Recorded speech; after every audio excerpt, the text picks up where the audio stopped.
welcome to Good Luck High Five, episode 365. That's right. You are listening to a podcast that's for you if you play Magic the Gathering. And we now have exactly enough episodes that you could listen to one every single day for a year. I want somebody out there to do the Good Luck High Five challenge, Yes. where you listen to one every single day of the year, and then you report back on how you have gone even more bananas after listening to our voices in your brain every single day for a year. How was your year after that happened? Was it decidedly less coherent? Hey, if you do it and let us know, you could come on the show.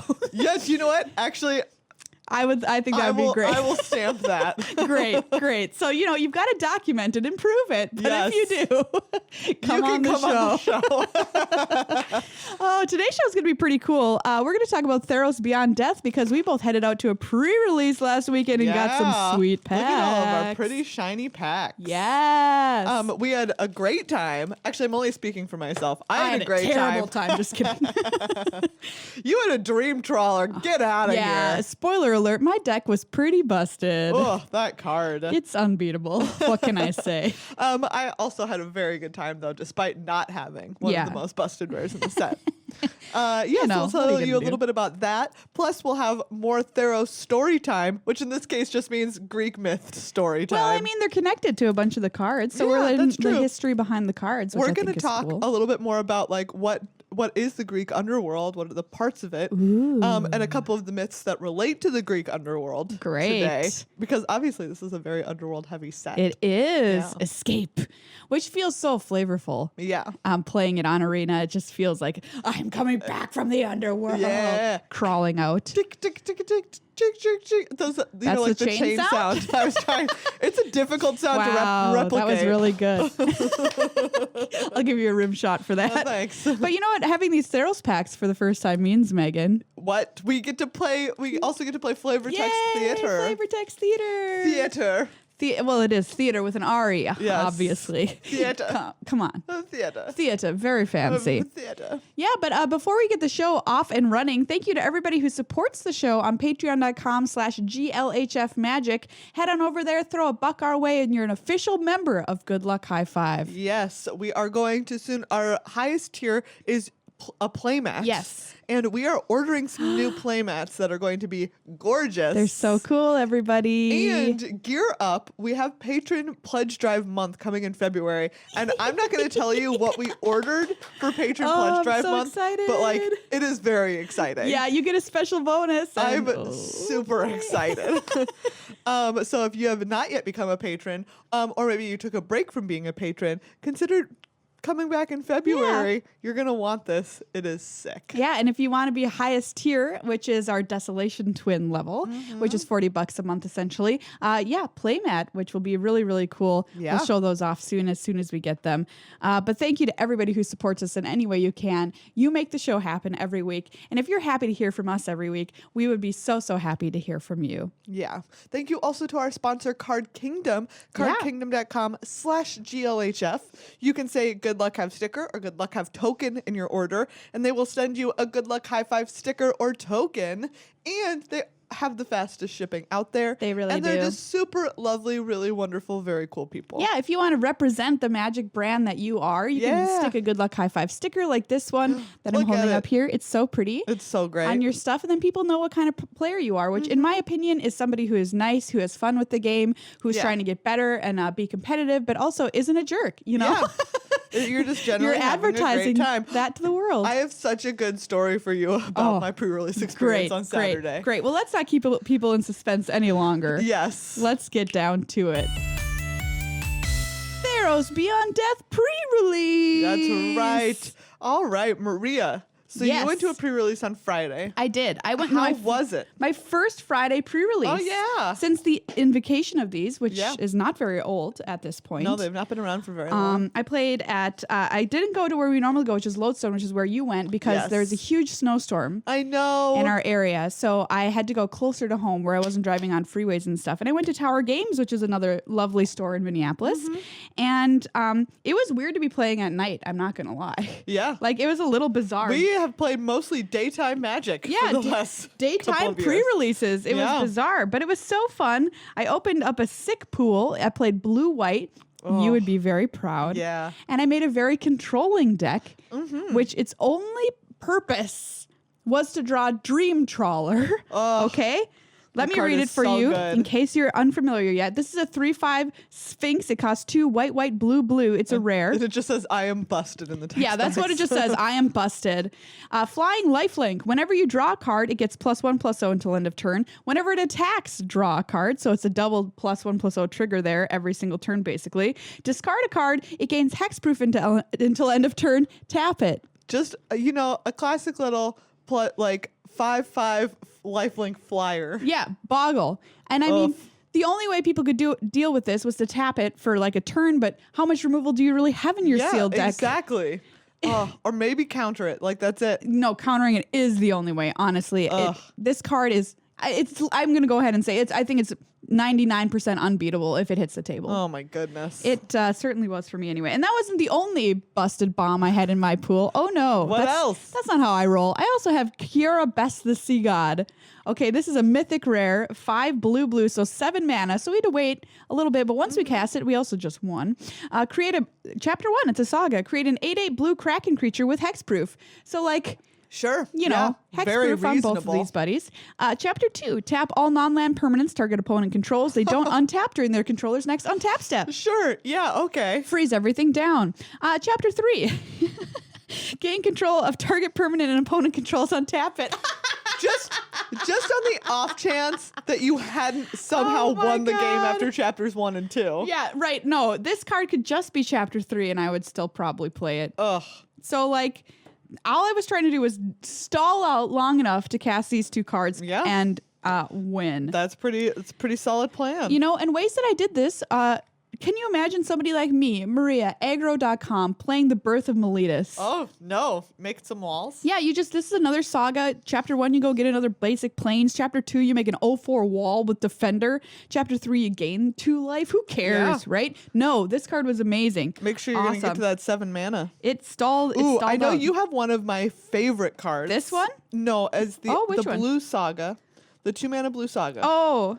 Which one? This card is I don't have that good. one. You don't? No. I thought you did. The one that was metamized? Yes. Whatever? Oh, okay. My bad. No, I didn't have that one. I would have played it, though, for sure. Maybe I was thinking of your Omen of Thassa. No, I did. But I mean, speaking of the omens are all so great in this set. They do everything that you want to do. They trigger Constellation. They scry for you, which is a very Theros mechanic, of course. And in this case, this one draws you a card. It just seemed unfair every time I played it, honestly. Yeah. I was like, I'm just drawing cards, scrying. I'm totally fine. Who cares? That's how I felt about, I'm going to find the one that I'm thinking of. What's it called? Metamized Prophecy. Yeah, Metamized Prophecy. So this was one of my favorite cards in my deck. Oh, wow. It also feels so broken. The only reason why it's not is because if you cast it late in the game, it's quite bad. Yeah. But 1 in a blue. Chapter 1, scry 2. Chapter 2, choose a card name. I love that chapter. I know, right? It feels a card so weird. name. Like you just take it 2 and you just say a card name. But spoiler alert, you're going to cast that card next turn because what it says is chapter 3, when you cast a spell with the chosen name for the first time this turn, draw 2 cards. Yes. And then chapter 4, look at the top card of each player's library. It's so good. It's a lot of fun. Can I tell you a story with this card that happened when we were streaming the other day? So I cast this and I scryed 2. Yeah. And they were both lands. And so I was like, bottom. And there wasn't I don't know why, there was nothing in my hand I wanted to play. Yeah. So when it came to name a card, there was nothing that I could name for some reason. Maybe I had all lands. I can't remember. Maybe it was a counter spell and I didn't want to name the counter spell. But either way, chat was like, just name Devourer of whatever, the blue-black uncommon. Yeah. Because I had 3 in my deck. And I was like, haha, okay, whatever. I already played 1. What are the chances? Guess what I drew? You drew it. Yes. It was so good. Another time I was playing with this card on Arena and I also had nothing that I wanted to name, which I guess is one of the downsides potentially. Yeah. But what I did is I named Final Death, which is the black removal spell that exiles a creature for 5 mana. I did not have that card. It was not in my possession. It was not in my deck. But I thought it would be kind of funny to see what my opponent would do. And sure enough, they used their enchantment removal on my Metamized Prophecy to get rid of it instead of my better creatures because they thought I was going to draw 2 cards and cast Final Death. So good. I had no such plan. I love it. I love it so much. Tricky. And what I appreciated the most about it is I definitely kept some 2-land hands where I had that card. Oh, yeah. Because it's just like, well, I'll play it on 2 and I'm going to get to scry too. Exactly. Same thing with Omen of the Sea here. Yeah. The blue. Like you're going to get another land. Omen. Yeah, you're just going to get another land. It's fine. Don't need to worry. Great. Talk about weird overperformers. Nyxborn Sea God. I mean, Sea Guard. 2 blue for 2/5. I played a copy vanilla. of this. This card was great. Yeah, it blocks. It blocks forever. A lot of things. I had someone kill that creature just because they couldn't get around Right, a exactly. 2/5, and I was like, oh, okay. 5 toughness is the magic number. Yeah. We talk about that when we play sealed or draft. What is the magic number? 5 toughness. It blocks nearly everything in the set for long enough until you can get your game plan online, if that is how you want to construct your deck. Same with that little turtle. Yeah. It's an 0/5 for 2 mana. Flash Defender. That'll buy you a lot of time. Look at this Lagana Band Storyteller. It's just a 3/4, but it puts an enchantment back on top of your library. Great. There's From your so many of graveyard? these effects, and I love them all. There's also the 4/4 flyer for 6 that when it dies, Yes. gets an enchantment from your graveyard back to the battlefield. Yeah, that's really good. so good. Killing that creature feels terrible. Exactly. But you have to because it's a 4/4 flyer. You absolutely have to, and they're going to get something back from it. Yeah. Same with this. It's wonderful. You gain life off of the converted mana cost of what you put back. And think about that plus Dreadful Apathy. You know, you're paying the exile of cost on this. You put this into your graveyard. You just get it back. Whoop, whoop, gain 3 life. Enchant something again. So good.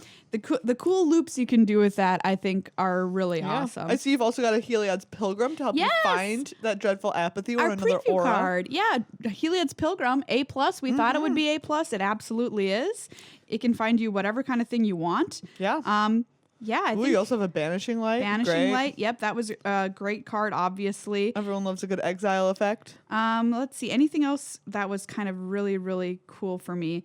I mean, I think those are my highlights. Yeah. I love Witness of Tomorrow's. Yeah, I played 2 of those. The Flying Sphinx 3/4, pay 3 and a blue to scry 1. Just a really solid creature. I played 2, and I think across 4 rounds I cast it once. Oh no! I did not draw it very, very much. I gotta say, I didn't really ever scry with it, which I don't know if that's good or bad, but I mean, if you had other stuff to do with your other mana, then stuff you to had do. other stuff to do. yeah. What did you build? You also built blue-white? No, I built blue-red. Oh, blue-red.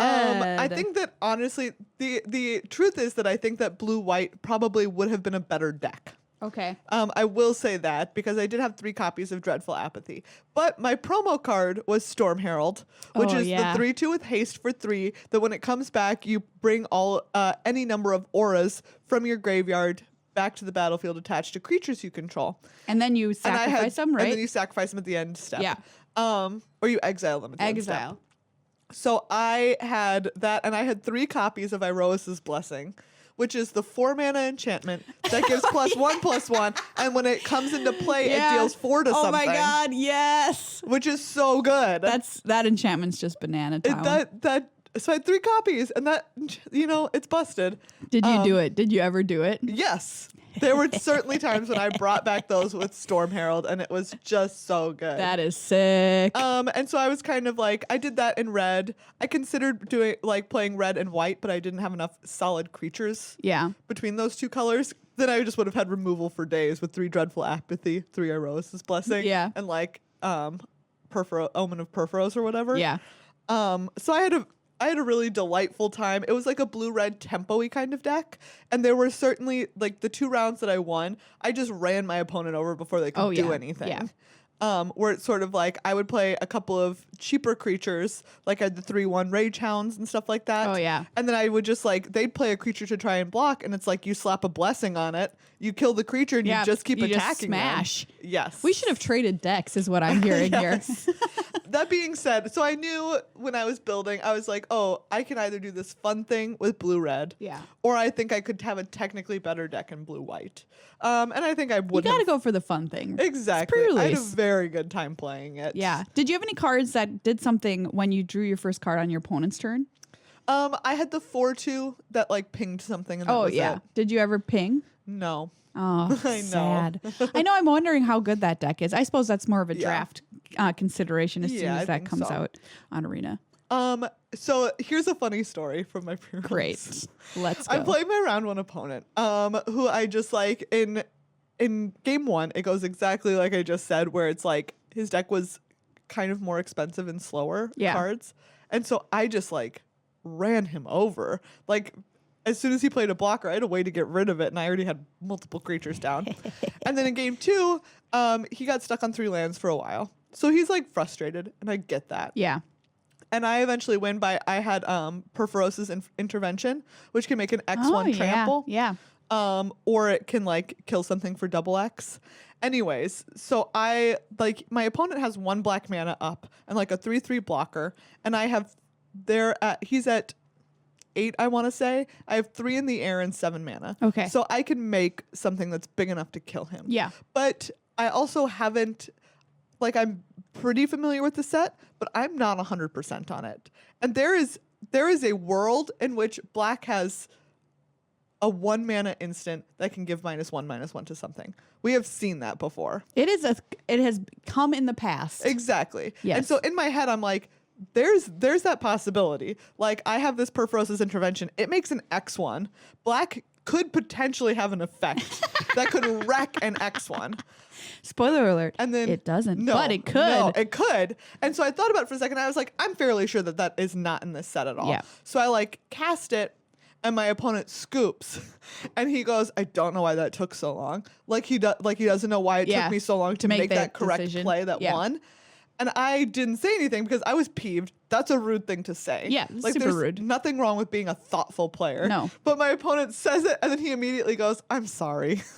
Oh, that's nice. I know, right? Oh, that's good. And so I was like, do you know what? I was still like miffed about it. So I was like a little terse as I was leaving when he was like, good luck. And I was like, you too. So I wasn't like overly friendly for the rest of it.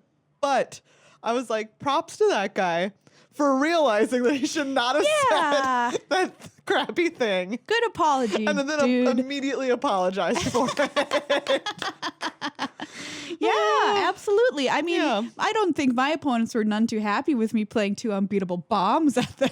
Yeah. But, you know, I have to laugh too because, like, honestly, what can you do? I'm going to obviously play them, right? Yeah, exactly. So, like, I'm like, hey, look, I know I have an unbeatable card, okay? So, like, I'm acknowledging that. It is what it is. It is what it is. Yeah. I had an opponent who had to board in a Shadow Spear against me, which is the equipment that gives +1/+1 lifelink, and you can pay 1 to have a hexproof removed from opponent's creatures. And so Dream Trawler lost hexproof, eventually died, and he also managed to deal with my Kiora Besta Sea God situation. Oh my goodness. Yeah, so like Shadow Spear doing work in the sideboard. Yeah. Will it see play in standard sideboards? Because I'm playing a Boggles deck in standard right now, everybody. Interesting. So we'll see if that deck is actually any good, and Shadow Spear is something that you need, or Dream Taller becomes a finisher or something like that. Yeah. But we had some really epic games involving Shadow Spear and Polukranos that I think were ones for the ages. Polukranos. For the ages. That card's great. What a card. I lost to it in the last round. And it was just like, my opponent cast it in game 1. He drew it later and cast it like turn 6 or something like that. Maybe it must have been turn 7 because he had enough mana to cast it and then activate the fight right away. And I was like, okay. And then my brain didn't process, because he had played it later in the game, that it was 4 mana. Yeah. That card is 4 mana. For It is 6/6. a 4 mana 6/6 that escapes as a 12/12. Yeah. And it fight. And it fight all day. For 3 mana, it fight. Yeah. It fight all day. What That was card your is overall busted. feeling about gameplay in Theros? These games can get a little board stally, yeah. Yeah. For sure. There is definitely the possibility of that. And that's why me saying, oh, look, this deck that I'm playing here is a 3/1, because even though it's doing a whole lot of nothing early on, it was fine. Yeah, exactly. I played against a lot of green-black. Yeah. I do think that green-black is a pretty strong color pair in this. I agree. I was thinking, like, yeah, as I was playing against it, I was just like, oh, especially because they have some really good, solid, common escape cards. Yes. Escape is the real deal. The 4/4 for 4 that escapes is a 7/7. Yeah. And it can happen multiple times. Yeah. Just That's a card like I dealt with it once, and then I dealt with it a second time, and then they escaped it again, and I was just like, well, we're dead now. Third time coming back from the dead. fun. You know, fair enough. When I mentioned Escape feeling so flavorful, I played against somebody who was running the Rakdos giant that's escaping, the Titan, as it were, from the underworld. The art on that is horrifying and is the, I think, same art from which, I don't know, Meghan, playing against this card makes me think it's creepier than Aspect of Lamprey. Nope. You don't think so? You're talking about the ones that have mouth for eye. Eat into extinction? Eat to extinction, yeah. It is so gross. It is very gross. That I have a hard time playing against it or with it. I will tell you this. Here's what I told Caroline, who also made this argument. Who had for some reason thought it was appropriate to send both of these cards to me in Facebook Messenger. It was Caroline. It was not. I mean, I agree with her. So, but the thing is that Aspect of Lamprey plays more into what we know to be my specific phobia. Oh, the eyeballs, like the eyeballs, like appearing where they should. Still, magnifying glass is still the most horrifying. I can't even think about it. And so, like, the idea of like human mutation, is more horrifying to me than like a demon. Monster mutation. Exactly. Right? Like if you think about it, like the ones I hate it. Like Doom Whisperer that's all arms. That's one of the worst ones. Well, I hated Gainsay. That was my biggest one. That one's also like in the human mutation category. Yes, absolutely is. And while Doom Whisperer is technically a demon, it has like that human aspect of all the arms. So my point is, I think those are the same two demon coming back from the underworld in that art and on the Rakdos Titan art. And anyway, when it escapes, it for some reason it just looks like it should be escaping. It's this giant like smoke monster, the hole in its stomach, like eating all of the death around it. Yeah. It just felt so cool. Like that's really, really spooky time. USA. Yeah. That one escaping from the underworld. Like put it back in the underworld. I was about to put it back. Yeah, so I had like a real visceral reaction to that thing escaping. Yeah. Oh, I almost forgot that I did something for science, everybody. Ooh, what did you do? So on our, get ready for this one. On our YouTube channel, youtube.com/goodluckhighfive, you can find our top 10 worst rares for sealed video. And in one of them, we had a conversation. Yeah. You could say about our number 10 pick. And it's an argument. An argument. All right, straight up argument. Okay. Allure of the, what is it called? Unknown. 5 mana Rakdos spell where you draw 6 cards and the opponent gets to keep one and cast it for free and you get the other 5. And we're like, how good is this card? Whatever. It's so variable. I put it in a deck on Arena. I was like, all right, I got a free entry. We're going to put it in this Rakdos deck and see how it goes for science. And let me tell you, it did not go well for me. What happened? Tell us exactly what happened. How many times did you cast it? I cast it 3 times. Okay. One in every match. Okay. And in 2 of those instances, I did it. It was for sciencing was very difficult to do because I was going to win the game in 2 of those instances. Uh-oh. And in both of those, I then lost the game. Wait, why did you cast it if you were going to win the game? For science. Okay. I was doing it for science. Like I was going to win. I was in a winning position. And then after I cast it, I became a losing position. Because what did they get? So the first instance, they got Final Death. Okay. And in another one, I can't remember. But the problem was, and this is what there's a problem in the 2 that I recall, was that after casting it, I got like a couple of lands and I got some creatures. But the tempo loss was the biggest issue. I want to say. That they got to cast it right away. They cast it right away for free. They killed my best thing. And then it was their turn. And then they played something really awesome and big. And I was like, okay, cool. And they came back to me and I was like, well, I got these lands and I got like a 2/2 or a 3/4. And I just had lost too much momentum at that point for the cards that I had drawn off it to make too much of a difference. I think maybe if it was different colors like blue and something like that, you could draw something more relevant. But unfortunately, in this instances that I was in, it was just too backbreaking to like if to it come was back an from. instant instead of a sorcery. Yeah, so that you could cast on their turn. Yeah, exactly. Fair enough. Anyway, the tempo loss hurt, but I did it for all of you. I did it for all of you. All right. You now have my gems. So anyway, that was my experience with the card. If you have, please let us know what happened to you with it, because I'm so fascinated by this design. I think it's really cool. Yeah, I love it. And innovative. And don't think that'll be the last time I try it. Yeah. Because I will try it again. I'm certainly going to try it. Beware. That's all I'm saying.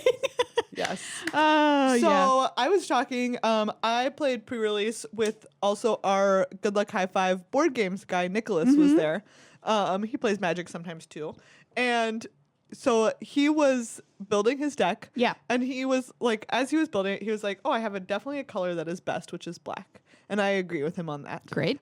He had like 2 copies of Final Death, and then like the 4 mana rare instant like creature or planeswalker removal that exiles also. And then I don't remember the name of it. Yeah.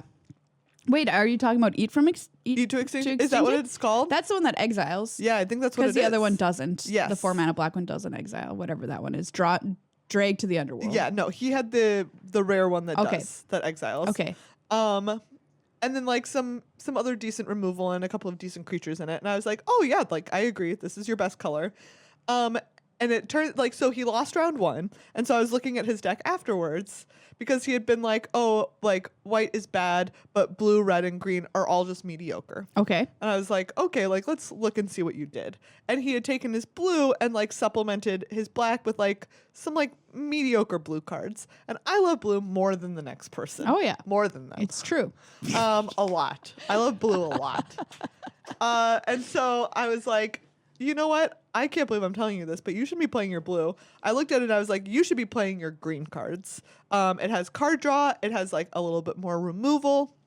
He had Setessan Champion. He had Setessan Champion, which has card draw. Oh God, I love card is draw. Really good. Yes, that card is great. And so I was like, oh, we haven't talked about, I don't think he and I had ever talked about what are you supposed to do if one of your colors is really good. Yeah. So I thought that would be like relevant to touch on here. Yeah, let's do it. So what you should do is if one of your colors in your sealed pool is very good, you're going to lay it out and then you're going to ask yourself, what holes does this have? What am I missing? Exactly. And in the case of black, the answer was like it was missing evasion or some ways to get through in the late game. How am I going to win the game? Exactly. And usually blue actually would be a good answer because it has flyers. Yeah. But in his case, like he just didn't have that many flyers in blue. And it's like, oh, green can like trample counts. Yep. Just having so much removal and then a big creature to follow it up counts. Yep. And so I looked at it and it was like, oh, hey, like that's what you need here. You need some ways to finish this game and things like Setessan Champion to draw you more cards so that you can just out-card advantage your opponent. Exactly. This big 4/4 that also removes something so that you can just keep removing their creatures and attack with big stuff. That counts. So yeah, just a quick reminder, you know, if you have one great color, you're looking at what is absent. Yeah, and I think this is a great reminder, too, that when you sit down and build your sealed deck, the main question you have to ask yourself is, how am I winning? Mm-hmm. You know, and in my case, it was, I'm casting one of my 2 busted rares. Yes. So what do I need to do? How can I possibly construct my deck to make sure that that is the outcome? And that's how I built this deck. There might have been other cards that were good in my pool, but they didn't go with this game plan. Yeah. Every single time I put a card in here, I said, how does this support the game plan that I'm trying to go for? Yeah. And I think that's something you can keep in mind for sealed because, yeah, you got to have a way to win. You know, there's going to be some big bombs across the table from you. What are you going to do about it? What are you going to do about it? How are you going to close the game out? And in your case, it was like turning creatures sideways. Yeah. I'm not jealous.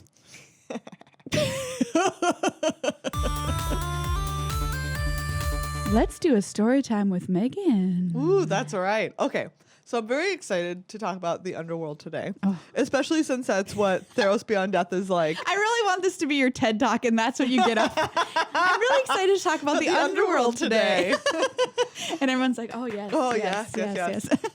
I do wish, like, the more that we talk about it, the more I wish that there had been a full Theros story. Yeah. Because I want to know, like, obviously when Elspeth escaped from the underworld, there were repercussions. A whole bunch of bad beasties escaped with her. Yeah. Did she, like, cause that? That's my question. That's what it seems like to me. Yeah, I think you're right. Like, that's the event. We didn't have, like, these titans it's her fault. that were trapped before. Exactly. Just, like, got out now and they weren't around before. No, she left Earl out in the standard. Exactly. How could she? And that's one of my favorite story types is that, like, I loved when Emrakul came to Innistrad and just messed it up.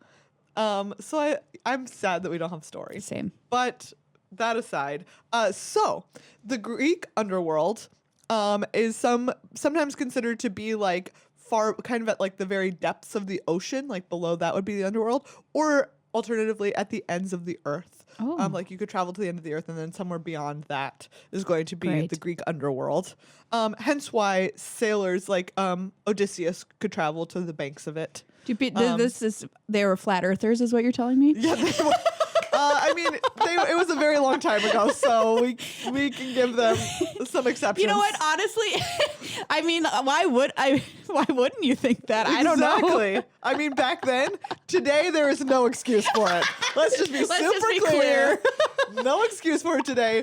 Back in Greek times, you could be a flat earther reasonably. That's one of my favorite quotes from the history of the 365 days of the show. Oh man. So anyways, it's like way past there, right? Yeah. And we know the rivers, most people know the river Styx. Yep. Which is one of the rivers that you have to cross. There's actually a whole bunch of different rivers in the underworld. And in some of them, Sharon or Chiron or however you want to say it, the person who ferries people across. Sometimes it's across the river Styx. Sometimes there's a couple of other different rivers that maybe he's ferrying them across instead. No, you have to get ferried across because they're spooky. Oh, the rivers are spooky. Rivers. There's like a river. There's like a river of fear. There's like a river of forgetfulness. It's like in Willy Wonka when he goes through the tunnel. Yeah, there's like a bunch of different spooky rivers. Why was that in the movie? I don't know. Sorry, you remember that? No, yeah. So horrifying. Yes, they're like in the weird boat thing. Yes. And there was like weird like people with worms in their mouths. Oh gosh. What was he doing? I don't know. I mean, all right, the whole setup is already film. It's already bizarre. What was he doing? Great question. So anyways, that's why Greek people were buried with a coin under their tongue or on their eyes to pay the ferry. To pay the ferry cost. Makes sense. And so they go across the Styx. And then there's Cerberus, who is the guard dog of the underworld. And a pet on Arena. Yes, and a pet on Arena. And Cerberus is just there to make sure that people don't get out. He's not there to intimidate people going in. Oh, okay. He's probably pretty spooky. Yeah. You go in, and then there's 3 judges. I don't remember 2 of them, but one of them... Yes. There's 3 judges of souls. Okay. One of them is Minos, who we've talked about before, who named the Minotaur. So Minos is there, and like 2 other people. I don't remember who. Anyways, and so they judge the souls, and there's 3 places that souls can go. There's Tartarus, which is the very, very bad place, which is like where they chain the Titans. Okay. Quite bad. If you're a bad person, you're going to go there. Oh. There's the Asphodel Fields, which is where just all of the medium people go. Where the Grey Merchant's from. Yeah, exactly. Gary. So those fields, I think, are also considered to be a place where eventually you kind of forget yourself. People there just wander. It's just full of people, not a lot happening. It's not a bad place, but it's not a good place. Sounds like pretty boring. Yeah, it's a very medium place. Okay. And then there's Elysium, which is the place where like the heroes and the very good people go.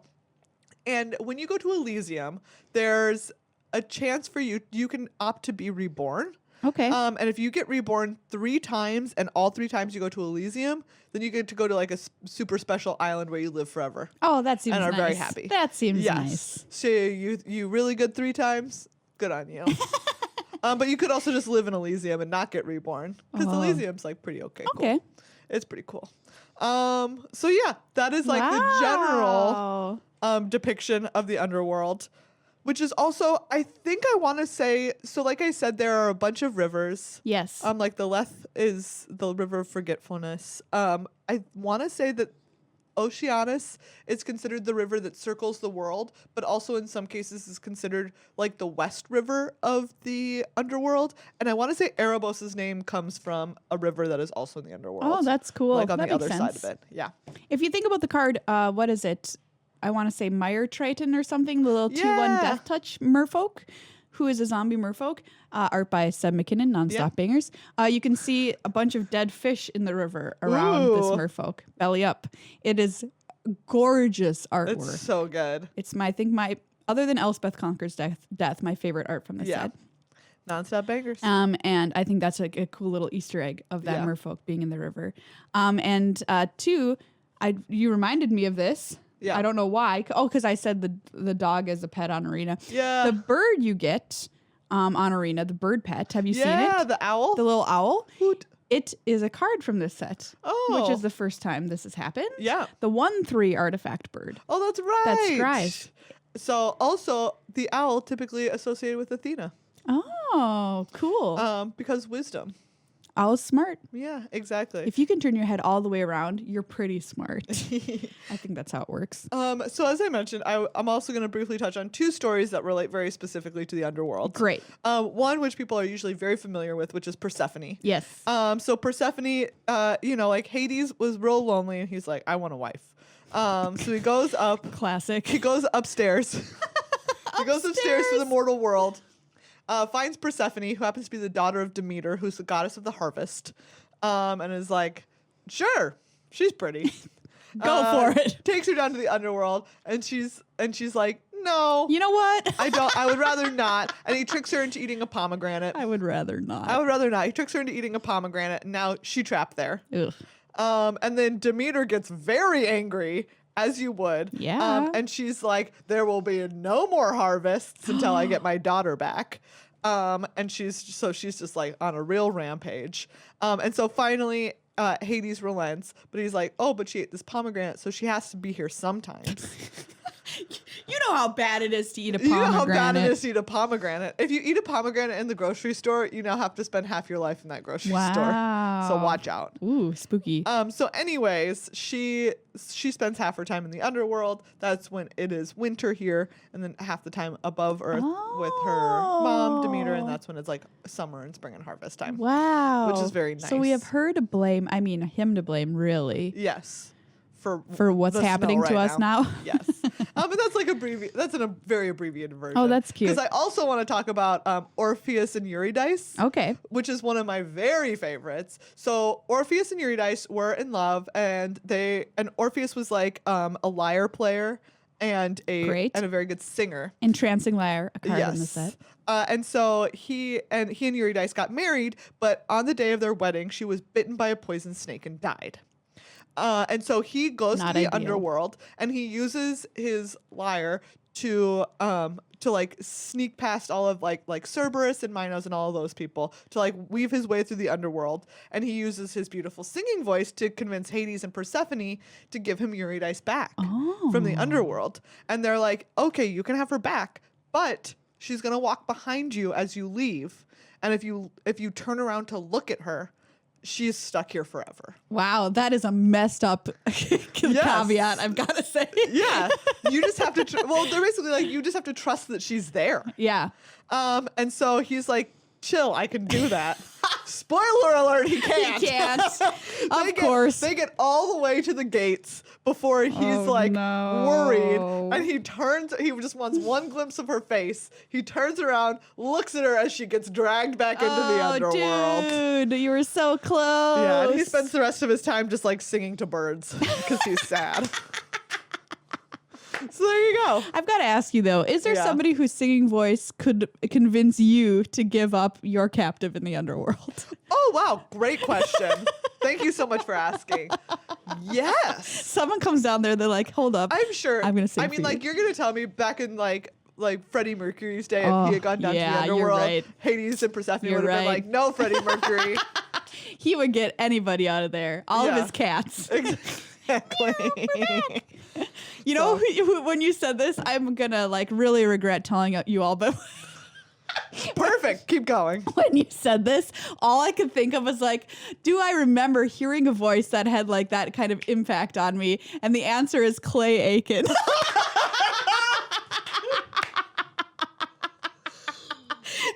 Remember? Wow. Back then, what was it? I cannot say that I do. Season 2 of American Idol? Yes. Anyway, I was so obsessed with his voice. It was so beautiful. And now I'm like, he like makes, I don't know, the music that he does, I'm like, wow. Really? Maria, huge Clay Aiken fan, it turns out.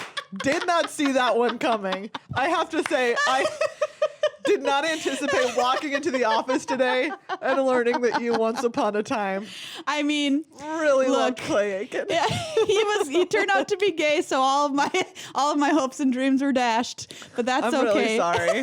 I'm really sorry. Wow. Clay Aiken. Of all people. He didn't even win. Ruben Studdard won. Right. Yeah, he was like runner up.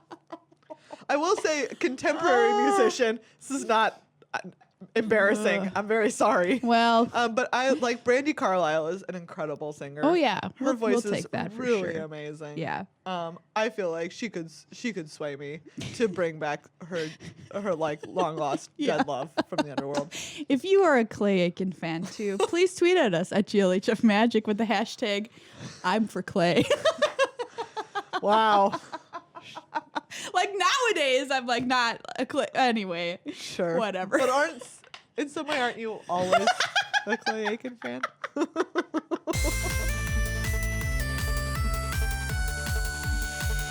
It's time for Flavor Text Theater movie pitches. That's right. We're going to crack open this Theros Beyond Death pack right here. Yes, brand new. Give you our best movie pitches based on the cards. Yeah, I think we're going to get some good ones. Me too. Because I'm just feeling Theros, you know? I really am. Same. We had a great story. Oh, yeah. Wrong way. These packs are from Japan because they're Oh. packed backwards. That's how you know where they're from. Really? I Yeah. didn't know that. Oh, Yeah. also, I have to say, seeing them in play and using them, I'm into these basics. Yeah, they. I'm just gonna Just throw throw them. it. They look really are good. gorgeous. They're so pretty.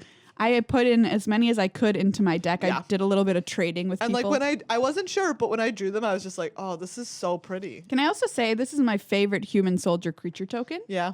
With this lady here with her beautiful red cape and her golden armor. Yeah, it's my favorite that I've seen so far. Okay, let's pitch some movies. Yes. Wow, this is a tough one.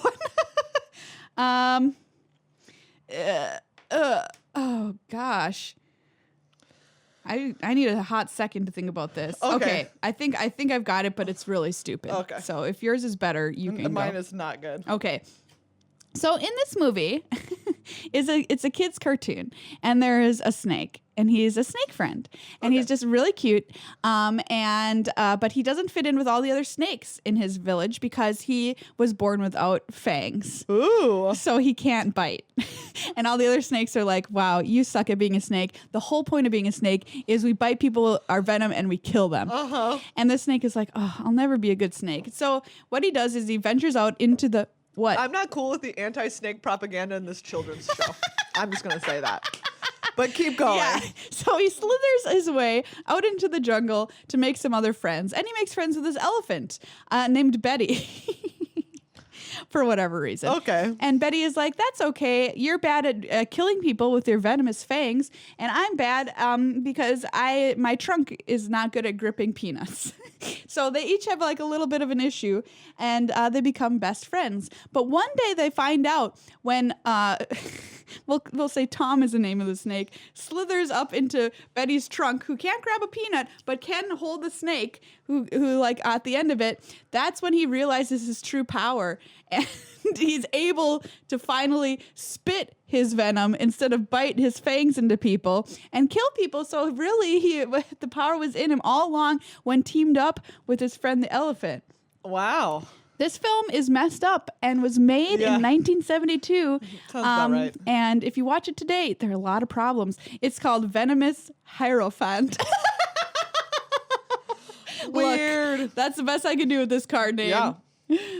Okay, so this is a classic, bad medical corporation tale, Oh, right? I love these. Where at the beginning of it, we see a young woman who is working in a lab, and then there's some sort of like lab malfunction, and she's presumed dead. Oh. Except people working in like the inner circle of the lab know that she's not. And so then we see them experimenting on her now that she's been presumed dead so that they're able to. And we see them doing like different kinds of human augmentation that they're trying out. Creepy. The Simic. And then one day she breaks free, and she she can't remember anything from her past, but she does remember all of the people that have been keeping her here trapped. And she goes on a spree revenging herself against the evil corporation and all of the people who have been experimenting on her. And while she's doing that, she's also tearing through the city, like pulling things apart, trying to find out who she was before and try to remember her past so that someday she can have a future when she's done having all of her revenge. Ooh, great. Classic story, scavenging harpy.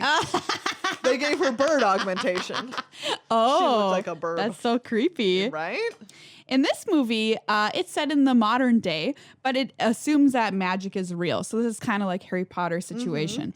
And there are, of course, the people who are practicing magic and trying to affect the lives of them and others. And then there are a group of people who their job is to try and keep magic secret by stopping those people from being able to do anything. Ooh. So what they're kind of like, I don't know if they're employed by the government or what, but they have to stop all of the magic people from being magic. So their job is to cast nothing but counter spells constantly. Ooh, so my type of people. So like, yeah, they're like, oh, we think this person is being magic. Well, we can't let people know magic is real. So their job is to go in and stop all of their spells, cast spells on them, so they can't cast spells. It's a whole thing. Okay. And of course, we have a heroine who is like realizes at some point she's like, why am I doing all this work stopping people's spells when we could be doing work making good spells and taking down the shadow organization, the shadow group that is the counter spells. Yeah. In the movie called Mystic Repeal. Ooh, I like it. That's like Tommy Adeyemi's YA novel that came out 2 years ago called Children of Blood and Bone, which is based. It's a very cool fantasy novel. If you're into fantasy, you should absolutely go read it. Anyways, similar kind of situation. There aren't people, but there were like magicians once upon a time, and then like the people in power tried to suppress all of the magic. Okay. Yeah. Classic one of those. Okay, this is the story of a girl who is like a very good cross-country runner. She's in high school. She's a great cross-country runner. Great. But then she has an injury the summer before her senior year. And so she's having a really hard time recovering from it and getting back into shape. And she really wants to because she wants a scholarship. She really loves cross-country running. And so her parents hire like a running tutor, but it's just. Do you mean coach? No, I do not. I mean a running tutor. I see. Whose job is literally just to like, who is quite a bit faster than her. Who it turns out is her top rival from another school. Oh, shoot. But she doesn't know it because this girl like just transferred in, so she's like the best runner from somewhere else. And so she like helps her get back into shape by just running ahead of her and being like, "You have to Channel catch original." me. Yeah, I love it. Except eventually, obviously, they fall in love, but then they find out that they're rivals and that she was spying on her the whole time to try and figure out what the competition here is like. Will they ever be able to reconcile their differences? In Nylea's Forerunner. You know what? I could definitely see that on Disney Channel. Right? I definitely could. Okay, in this next film, there's a high school competition for the Battle of the Bands. You know, perfect. And one band, they are really bad. Like all of their songs are terrible. Nobody likes them. But they're a ragtag bunch of kids, and they're like, we need to win Battle of the Bands so we can buy money to fix Marty's car and go on our trip that we were going to go on this summer. And their tour, a tour with their band, but they just stink and they don't know what to do until one day they meet a mentor of some sort who's like, hey, the reason your songs aren't connecting with people is because they're not real. They're not from your real life. Wow. And they're like, oh man, we should just tell stories from our real life and then our songs will be good. And spoiler alert, their songs are good because the stories from their life are so cool, and each song becomes a little backstory of one of the characters that we hadn't known before. Oh. And they win the Battle of the Bands and fix Marty's car. And the name of their band is Laguna. In Laguna Band Storyteller. Yes. I keep throwing cards everywhere today. Okay, so this is, you remember The Happening where all the trees poisoned people? Oh boy, do I. This is the same story, except it's the ocean thus poisoning people, and eventually the ocean conquers people in triumphant surge.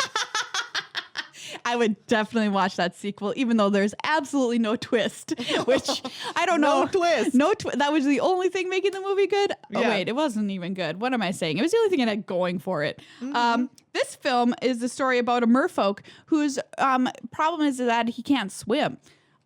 He just like kind of sits on the ocean floor like a guppy. And his family is royalty, and they're like, well, you can't succeed to the throne if all you do is crawl along the bottom of the ocean. Like, They have a point. And he's just like, oh, yeah, I guess. But what he learns is that he can harness the power within himself, and he doesn't need his own fins to swim, but he can use the power of the waves to traverse the ocean in Triton Wave Rider. Oh. I think that could be a pretty cool movie.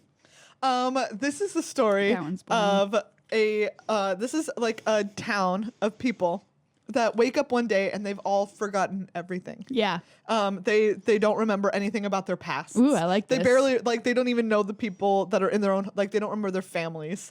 All they know is they all wake up at the same time and they all have this. And they're like, we don't know what's happened. But they all have, like, one instinctive knowing, which is that there is a spring that they can go to and drink from. Yeah. And they could remember. It would help them remember. And it's like they know that, but they also know that the journey is very difficult. And so 3 different people undertake it. And the first one goes out, never returns. Oh. The second one goes out, never returns. And so this one is about then the third person is like, okay. She's like, I'm going to go. Yeah. I will find the spring. I will drink from it. We'll all get our memories back. Yeah. And so she sets off to try and find this spring. And when she gets there, she realizes that the other 2 people, as soon as they got there, they drank from it. And then they were so distraught by whatever they remembered, they jumped off a cliff. Oh. Nearby. And so she's faced with the decision of, do I drink from the spring and try and remember whatever it is that they remembered that was so like terrible, or do I go back and just tell them that we need to move on from here? In the movie Thirst for Meaning. Wow. I would watch that. That sounds cool. This next movie is real dumb. There's a group of witches in a town who, if they ever have a problem with a guy, they turn him into an apple. Great. So what happens Perfect. is there's a basket of apples in the center of town around an apple tree. Yes. And everybody's like, yeah, those are where the bad guys go. And everybody knows not to eat them. But if you eat one, you become that man. Like his spirit comes back into your body and he walks around again. Ooh. And the newcomers to the town don't know this and they eat the apple and they become the bad guys and have to suffer I love it. in their lives. The title of the movie is really the dumb part because it's a pun. Aspect of man to core. They become the apple cores. You know what? That movie sounds dope. I think it was made in the 70s and it was like it's the same spirit of the original Wicker Man. Yeah. That's what I'm feeling. I'm into from it. Yeah. I'm way into it. Yeah. This is the story of it's like a classic Freaky Friday body swap. Yeah. Except it's between a dad and his son. Okay. And because the son is always upset with the fact that his dad never has time for him and is always just like sending him out. And so he is like, hey, now you know what it's like to be in my shoes when you just send me away all the time in stern dismissal. Okay, I think I've got my winner. Here. Okay. All right. So what happens is we set it up. It's really fun and happy. There's a drag performer and just having a great time at the drag club. And then the next morning, he realizes that he's died in his sleep. Oh no. And Death comes knocking and is like, hey, we gotta go. And he's like, no, I can't. I have so much unfinished business. Yeah. And realizes that he has been a drag performer that has treated lots of drag performers and the community, whatever, kind of badly over the years. He's like, I'm sorry, Death, can we make a deal? Let me go and fix all of these problems and then I will go with you. Okay. And so let me go right all my wrongs. And Death is feeling, I guess, generous that day and is like, okay, fine. Oh, yeah. And turns into human form and is the friend of this person. So he goes around, and makes amends throughout the movie. And we have fun and we have hijinks and we have laughs. It's a comedy. And, Delightful. Realizing the error of his ways. I would watch this. As he's been a bad drag queen and fixing all of the problems from the life and becoming a better person in the process. And at the end, Death is like, you know what? You've become a much better person, and I'm not going to take you, and you can live again. Wow. Boom, wakes up, I guess, and it's the same morning, and he's not dead anymore. So it's a little Charles Dickens in drag to the underworld. Doesn't that sound like a campy good time? That sounds like a really good time. Honestly, Yeah. I'm in for that. Well, I'll just tell us what we have two rares. Oh, wow. We have a foil Temple of Plenty. Oh, that's beautiful. And a Setessan Champion. Oh, holy cow. Yeah, Look at this that. beautiful foil temple. All right. Very nice. Get in the boggle stack. All right. Hey, everybody. It's time to say thank you to Ultra Pro for being one of our amazing sponsors. That's right. We have here one of their beautiful Secret Lair playmats. Look at this. This one is like gorgeous and spooky. So which card is this? I can't even remember, but it's from the Dredge deck one. Yes. And it's pink and purple, and it has a beautiful burb. Look at this like spooky undead tree man on it. These are gorgeous. Spooky undead tree man. And I want to talk about these because it's really cool that Ultra Pro always look up who it is. Okay, yeah, look up who it is. Who prints these cool playmats and other magical accoutrement, if you will, with the alternate art from Magic and also the art from Magic. But yeah, we just announced a new Secret Lair drop series, which is the Year of the Rat from Wizards. And so I don't know this, so I can't confirm, but I can only imagine that they're going to print those beautiful Year of the Rat arts on some of their stuff, because that is just how Ultra Pro rolls. So if you like any of the Year of the Rat stuff, or this is Bloodghast. Oh, That's this right. is Bloodghast. I was like, I forgot that this is just straight up. This is straight up Bloodghast. Go check their stuff out, because one of the things I love about Magic is celebrating the art from it. Yeah. And Ultra Pro certainly is one of the things that helps us celebrate that art. Absolutely. So check it out. These are from the other Secret Lair drops, and I'm sure more in the future. Maria, you gonna get that if they make that rat one? I love the one. Which one was it? Rat Colony. Yes. The new Rat Lantern Colony art. rats. It's so cute. We're just gonna call it Lantern Rats. Have you seen it?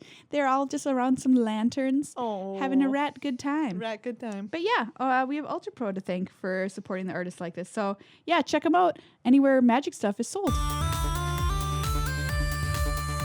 Well, everybody, that's this episode of Good Luck High Five. Thanks for hanging out with us once again. Holy buckets. Wow, we've had a great time talking about Theros Beyond Death. Yeah, we have. You will find me on the internet playing a lot of it in the coming days. Ooh, yeah. I'm having a great time. Hoot, hoot. Hoot, hoot, hoot, hoot, hoot. I have the little owl friend. Yes. That is my pet because it's so cute. Yeah, it's very cute. It's, I love all the pets. I had the Cerberus one even, and I'm like, no, you're out. I'm sorry. I want the in. Cerberus, but I did not get both the things that you needed. I know. I went a little bit ham, but I do really like the owl. It's so cute. You can click on it and it's like, and it like flies around and stuff. Yeah, but I'm really excited for Draft to drop on Arena. I've been playing a lot of Sealed, burning through those gems like nobody's business. Yeah. But I'm also excited to talk about Standard next week. Me too. Because it'll be like a kind of a check-in on where we are at with new Standard. And as I kind of hinted in this video, I've been playing a Boggle Standard deck, which I got to tell you about next week. So come on back.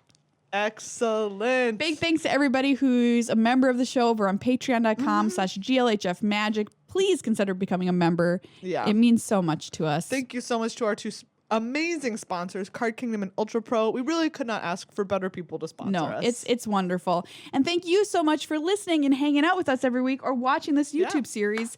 Check us out online. We're on Twitter, Facebook, YouTube, Instagram, everywhere you could possibly find somebody except MySpace, because that website doesn't exist anymore. Man, I just Googled myself the other day. It was for reasons, but my MySpace profile showed up. Whoa! Like the picture from it. I want to go to my MySpace profile. It doesn't exist, but they still had the photo. Was still there. Wild. Existed. I don't know how, but it was still there. Nice. Anyway, come and hang out with us next week as we chat new Standard and more from Theros Beyond Death. And see you on the internet. Bye.